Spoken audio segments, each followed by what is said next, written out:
Assalamualaikum warahmatullahi wabarakatuh. Halo teman-teman semua. Kita ketemu lagi di mata kuliah pengantar teori ekonomi mikro ya teman-teman. Jadi di hari ini kita akan bicara tentang salah satu jenis pasar dalam perekonomian, yaitu pasar persaingan sempurna. Nah, jadi kan teman-teman sudah tahu bahwa ada beberapa jenis pasar dalam perekonomian. Selain pasar persaingan sempurna juga ada pasar monopoli, ada pasar oligopoli, ada pasar duopoli dan sebagainya. Nah, yang hari ini kita pelajari adalah pasar persaingan sempurna. Nah, apa sih itu pasar persaingan sempurna teman-teman sekalian? Jadi ada beberapa ciri khusus ya dari pasar persaingan sempurna itu gitu. Nah, yang pertama bahwa dalam pasar persaingan sempurna itu terdapat banyak sekali penjual dan pembeli. Jadi karena banyaknya penjual dan pembeli ini, maka kemudian terjadi proses yang seperti dijelaskan oleh teori tangan tak terlihat itu, bahwa ada proses penentuan harga secara alami di sana yang ditentukan oleh besarnya pengaruh permintaan dan penawaran, yang mana itu ditentukan oleh banyaknya penjual dan pembeli dalam satu produk ya. Nah, dalam pasar persaingan sempurna, jumlah barang yang diperjualbelikan itu dalam pasar persaingan sempurna itu diasumsikan sama persis, atau produknya itu terstandarisasi lah begitu ya.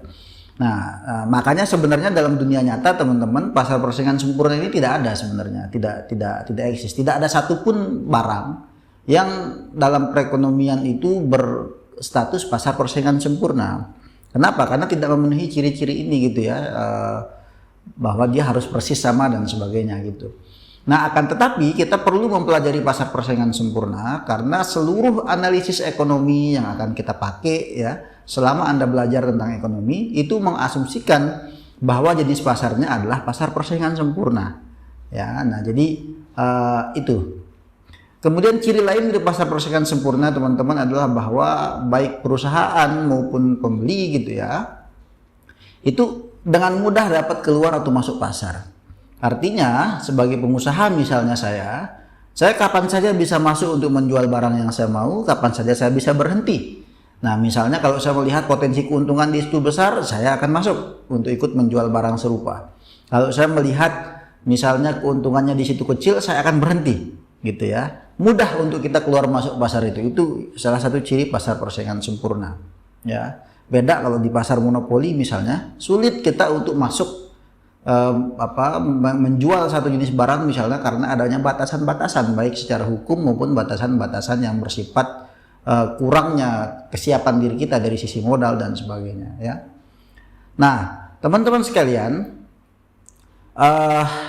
sebagai akibat dari karakter atau ciri-ciri dari pasar persaingan sempurna tadi itu, maka kemudian setiap tindakan yang diambil baik oleh penjual maupun pembeli dalam pasar persaingan sempurna gitu, itu akan langsung mempengaruhi dinamika harga gitu ya. Jadi ketika nambah jumlah penjual misalnya, harga akan langsung berubah ya.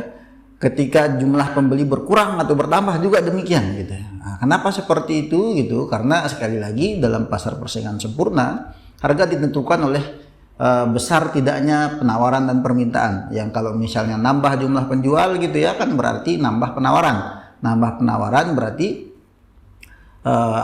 itu akan mempengaruhi keseimbangan dalam pasar persaingan sempurna itu gitu ya. Nah, sehingga dalam pasar persaingan sempurna teman-teman, seluruh pembeli maupun penjual itu bersifat price taker, atau dia tidak dapat menentukan harga. Saya misalnya sebagai penjual dalam pasar persaingan sempurna, saya tidak bisa menentukan harga.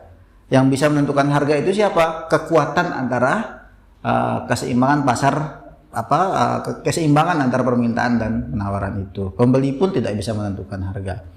Nah, itu ya ciri dari pasar persaingan sempurna teman-teman ya. Nah, lalu bagaimana tingkat pendapatan penjual dalam pasar persaingan sempurna gitu ya. Nah, secara sederhana total revenue atau total pendapatan dalam pasar persaingan sempurna itu didapatkan menggunakan rumus ini gitu ya. Rumus di mana harga dikali dengan jumlah yang terjual gitu ya teman-teman ya. Nah, harga itu didapatkan dari jumlah yang didapatkan dari proses yang tadi antara dinamika penjual dan pembeli itu gitu ya. Nah, sedangkan kuantitas yang terjual itu didapatkan dari ya berapa kemampuan perusahaan itu menjual barangnya dalam pasar persaingan sempurna gitu. Nah, jadi begitu kurang lebih teman-teman ya. Nah, kemudian total revenue dalam pasar persaingan sempurna itu proporsional terhadap jumlah output ya. Proporsional artinya kalau banyak yang dijual, banyak dia dapat. Sedikit yang dijual, sedikit yang didapat gitu. Nah, kita juga perlu mengetahui ada yang namanya average revenue atau pendapatan penerimaan rata-rata ya. Itu menunjukkan seberapa banyak uang yang kita terima per unit barang yang kita jual ya. Nah, jadi rumusnya adalah jumlah total penjualan dibagi dengan jumlah yang terjual gitu ya. Itu penerimaan rata-ratanya. Nah, dalam pasar persaingan sempurna gitu ya, penerimaan rata-rata atau average revenue itu sama dengan harga. Nah, kenapa begitu?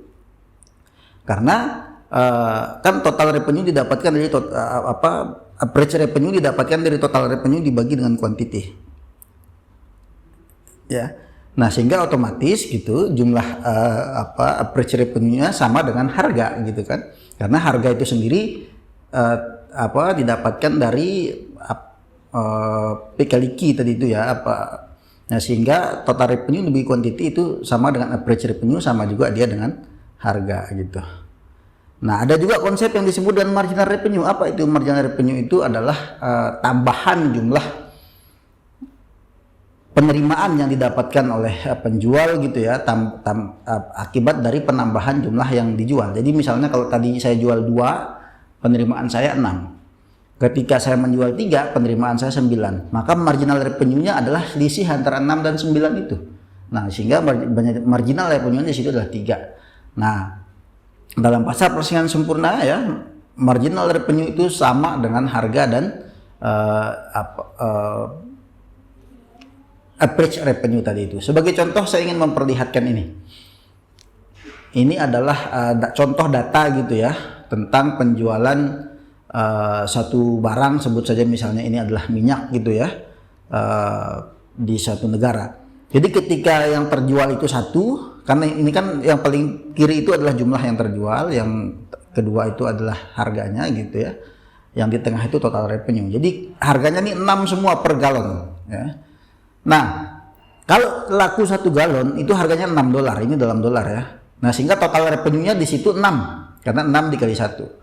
Nah, ketika yang laku adalah 4 misalnya, sedangkan harga satuannya 6, berarti 6 kali 4 total revenue-nya 24. Ya, kalau laku 8 kali 6 total revenue-nya 48. Ngerti teman-teman ya? Nah, average revenue gitu, karena rumus average revenue adalah total revenue dibagi dengan jumlah yang terjual. Misalnya tadi yang ketika kita jual 4 total revenue-nya 24, maka 24 dibagi 4 berapa? Kan 6. Atau kalau kita jual 8 total revenue-nya 48, maka 48 bagi 8 kan 6. Nah, coba lihat harga tadi yang 6 semua, kemudian dengan average revenue yang 6 semua, itu juga sama gitu. Nah, lihat yang paling kanan, marginal revenue. Marginal revenue itu adalah yang lihat yang ini ya. Marginal revenue ini kan tambahan dari penerimaan yang diterima oleh penjual akibat dari penambahan jumlah barang yang dijual. Misalnya begini, kalau saya jual 1 galon, total revenue saya adalah 6 ya. Kalau saya nambah galon terjual 2, total revenue saya 12 ya. Sehingga selisih dari 6 ke 12 inilah yang disebut dengan marginal revenue gitu loh ya, sehingga hasilnya 6. Saya coba contohkan ulang. Ketika misalnya jumlah galon saya ada 5 yang terjual gitu ya, saya akan menghasilkan total revenue 30. Nah, marginal revenue-nya berapa? Nah, marginal revenue ini rumusnya ini teman-teman, delta TR dibagi delta Q. Delta TR itu adalah selisih antara total revenue, selisih antara 30 dan 24 ini berarti kan. Nah, itu berapa? Kan 6. dibagi dengan delta Q. Delta Q itu berarti selisih antara 4 dan 5 ini kan 1. Berarti 6 dibagi 1 sama dengan berapa? 6 gitu ya. Nah, sehingga marginal revenue dalam pasar persaingan sempurna itu kalau contohnya seperti 6 gitu ya, selalu 6. Nah, sehingga MR di sini selalu sama dengan average revenue, selalu sama dengan P. Jadi harga, average revenue, marginal revenue gitu ya, itu dia sama semua dalam pasar persaingan sempurna. Kalau kita gambarkan secara grafis, dia menjadi seperti ini gitu ya. Nah, ini grafiknya, ini mungkin kelihatan kurang lurus ya, tapi sebenarnya ini lurus gitu, linear dengan ini yang garis vertikal ini gitu ya. Jadi ini sebenarnya adalah kurva dari P, kurva dari harga. Sebut saja misalnya ketika P1 gitu, nah Q-nya sekian gitu ya. Nah, jadi ini adalah harga, sekaligus ini juga adalah AR-nya atau average revenue-nya. Ini sekaligus juga adalah marginal revenue-nya, sekaligus juga adalah kurva demand-nya. Jadi dalam pasar persaingan sempurna, teman-teman, bentuk kurvanya seperti ini, vertikal horizontal lurus gitu ya. Nah, ini artinya apa? Bahwa pada tingkat harga tertentu gitu ya, jumlah yang laku itu bisa berapa saja. Nah, itu uniknya dalam pasar persaingan sempurna. Pada satu harga yang sama tidak terbatas gitu berapa jumlah yang terbeli, bisa banyak, bisa sedikit begitu. Nah, jadi kira-kira itu seperti itu teman-teman ya. Nah, lalu bagaimana kita sebagai pengusaha itu memaksimumkan keuntungan dalam pasar persaingan sempurna gitu ya. Nah, itu teman-teman caranya adalah begini, kita harus membandingkan kita harus melihat perbedaan antara total revenue dan total cost kita. Kan rumus dari keuntungan itu kan sebenarnya adalah TR min TC gitu ya. Nah, coba lihat di sini gitu. Nah, jadi ini profit, ini TR min TC kan. TR itu total revenue yang tadi, TC itu total cost. Total cost itu berarti fixed cost ditambah variable cost gitu ya. Nah, coba kita coba lihat teman-teman ya. Ini sebagai contoh gitu. Nah, tadi ini masih menggunakan data yang tadi gitu. Nah, jumlah ini adalah jumlah yang terjual gitu ya. Yang ini, yang kedua ini adalah jumlah total revenue-nya ya. Kemudian ini total cost-nya. Kalau total cost ini nilai yang ini contoh lah gitu ya. Nah, jadi kalau kita memproduksi 3 atau menjual 3 galon minyak tadi itu, total revenue kita 18. Untuk menghasilkan 18 ini kita membutuhkan $12 ya. Kalau kita memproduksi 6 gitu kan, total revenue kita 36, total biaya kita 30. Masih untung, sehingga ini adalah nilai keuntungannya. Nilai keuntungan itu adalah TR ini dikurangi dengan TC ini. Gitu ya. Nah, lalu marginal revenue seperti contoh tadi, delta TR dibagi delta Q. Delta TR, TR-nya yang mana? Yang ini. Ya. Di sini kan 6 nilainya ya. Dari mana dapat 6 ini? Selisih antara 0 dengan 6 ya 6. Selisih antara 0 dan 1 ya 1. Sehingga 6 dibagi 1 sama dengan 6. Nah, demikian juga di sini misalnya, ya kenapa di sini 6 gitu? Karena lihat TR-nya mana? 24 ke 30 selisihnya berapa? 6. 4 ke 5 selisihnya berapa? 1. Berarti 6 dibagi 1 sama dengan 6. Di sini juga 6. Kenapa? Karena lihat TR-nya lagi ya, 36 ke 42 itu berapa? 6 gitu kan. 6 ke 7 itu 1 gitu ya. Nah, sehingga 6 bagi 1 sama dengan 6. Nah, ini marginal revenue-nya 6 ya. Marginal cost. Nah, sama dengan marginal revenue tadi, marginal cost itu adalah tambahan biaya yang diproduksi setiap kita nambah 1 unit penjualan gitu ya. Jadi kalau misalnya tadi kalau kita jual hanya 3, biaya kita 12. Kalau kita jual 4, biaya kita menjadi 17. Nah, berapa penambahan biayanya? Itu yang dimaksud dengan marginal cost. Di sini kan tambahan biayanya adalah 5 ya. 17 dikurangi 12 kan 5 ya. Di sini 1, sehingga TC dibagi dengan 1 TC dibagi dengan quantity gitu, 5 bagi 1 sama dengan 5 gitu ya. Nah, makanya di sini 5 nih. Di sini 5 ininya marginal cost-nya. Nah, jadi marginal cost dengan marginal revenue ini sama, cuma bedanya kalau marginal revenue yang dilihat ya tambahan revenue-nya, kalau marginal cost ya tambahan cost-nya gitu. Nah, jadi di data ini kelihatan marginal cost-nya makin lama makin besar gitu ya. Artinya semakin nambah jumlah yang produksi gitu, makin jumlah yang dijual, makin tambahan biaya per unitnya itu makin besar gitu ya. Nah, Jadi seperti itu. Nah, secara grafis bagaimana kita menentukan keuntungan maksimum di situ gitu teman-teman. Nah, secara teoritis ini kalian harus tetap ingat gitu ya. Secara teoritis keuntungan akan maksimum manakala ini rumus umum dari apa namanya di ekonomi ya. Keuntungan akan maksimum ketika MR sama dengan MC. Ya.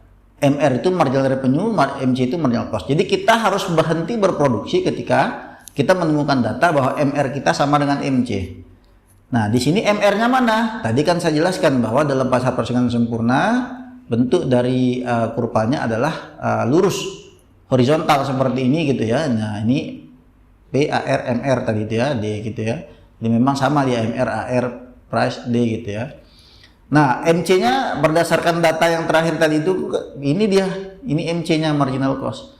Nah, kapan MR sama dengan MC? Ya ketika bertemu dia di kurva.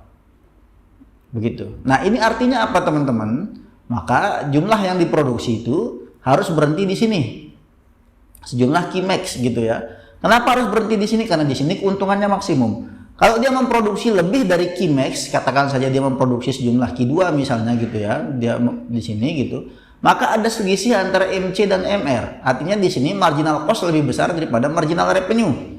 Artinya tambahan biaya untuk memproduksi barang itu lebih besar daripada tambahan penerimaannya. Yang ngapain kan rugi. Nah, kalau sebaliknya bagaimana kalau berarti berproduksi sebelum key max gitu ya? Artinya di sini MR-nya lebih besar daripada MC. Artinya tambahan jumlah revenue-nya lebih banyak daripada jumlah tambahan biayanya. Artinya dalam kondisi itu kan mending kita tambah produksinya sebab tambahan keuntungan kita masih lebih besar daripada tambahan biayanya. Nah, sampai dengan kita menemukan bahwa MR sama dengan MC. Nah, jadi disinilah titik di mana keuntungan itu akan maksimum. Jadi ini yang harus kalian selalu ingat bahwa dalam pasar persaingan sempurna maupun pasar lainnya keuntungan maksimum selalu didapatkan ketika MR sama dengan MC gitu ya. Nah, kalau kita lihat dalam contoh grafik tadi ini, kapan MR sama dengan MC? Ya ketika MR dikurangi MC sama dengan 0 gitu kan, change in profit gitu. Nah, jadi ini 6 dikurangi 6, 0 gitu kan. Jadi MR sama dengan MC-nya sama nih ya, ini sama ini kan sama nih. Nah, jadi disitulah titik maksimumnya, sehingga artinya apa?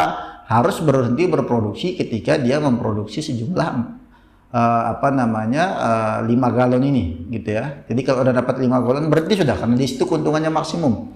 Kalau dia lebih dari itu malah rugi. Kalau kurang dari itu ya belum maksimum untungnya gitu. Untung tapi belum maksimum. Nah, sehingga harus berhenti pada titik 5 ini. Nah, jadi begitu kita menentukan keuntungan dalam pasar persaingan sempurna teman-teman ya. Saya kira cukup sekian untuk pertemuan pasar persaingan sempurna ini. Terima kasih semuanya. Sukses selalu. Assalamualaikum warahmatullahi wabarakatuh.